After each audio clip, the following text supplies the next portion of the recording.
देखिए हम स्वतंत्रता के इतने वर्ष बाद आज जब हम वेस्ट मैनेजमेंट की चर्चा कर रहे हैं तो ये एक महत्वपूर्ण विषय है, क्योंकि ये महत्वपूर्ण इसलिए हो जाता है क्योंकि हमारे पर्यावरण संरक्षण के लिहाज से ये बहुत ज्यादा मायने रखता है। ऐसे में सरकार के प्रयासों को आप कैसे देखेंगी, और ये ठोस अपशिष्ट प्रबंधन नियम जो हैं, क्या आपको लगता है कि ये वर्तमान समय की आवश्यकता है जिस पर सरकार ने ध्यान दिया है?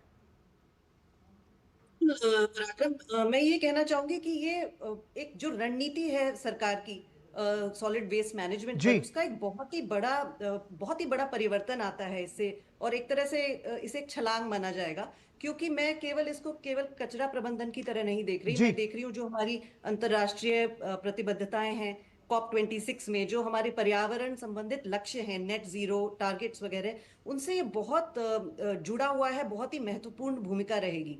जैसे कि जब हम गीले कचरे का अगर हम सही से प्रबंधन करते हम्म। हैं, तो मीथेन की समस्या बहुत हद तक इससे कंट्रोल हो जाएगी, जी। जो कि हमारा एक नेट जीरो टारगेट है 2070 का।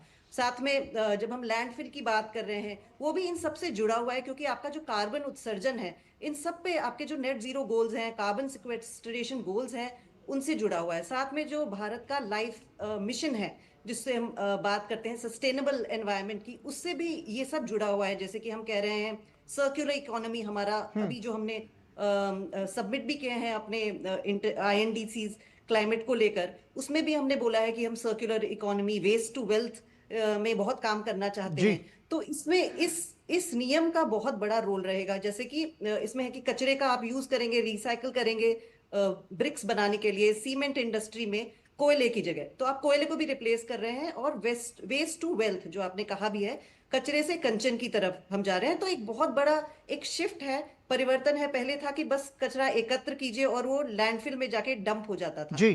तो इसमें हम एक इस तरह से ट्रांजिशन हो रहा है कि हम कह रहे हैं उसको हम रिसाइकल करेंगे, रीयूज करेंगे, और साथ में प्रतिबद्धता ला रहे हैं। हम्म। जो पोल्यूटर पेज प्रिंसिपल है, जिसने भाई प्रदूषण क्रिएट किया है या कचरा जनरेट किया है, आप खुद उसे हैंडल कीजिए, मैनेज कीजिए। ये नहीं कि आप सड़कों पे फेंक दीजिए, या मतलब एक कॉन्सेप्ट होता है ग्रीन वॉशिंग। जी। मेरे ख्याल से इसमें ये लक्ष्य रहा है कि ग्रीन वॉशिंग को भी खत्म किया जाए, कि आप केवल सर्टिफिकेट देकर आप बाहर नहीं निकल सकते। हम्म। आपको इंश्योर करना पड़ेगा कि कचरा जो है आप खुद रिसाइकिल कीजिए। खासकर बड़े कारखाने हैं, ऑफिसेज हैं, होटल्स हैं, सोसाइटी है, उन पर एक तरह से जिम्मेदारी डाली गई है कि आपका काम भी है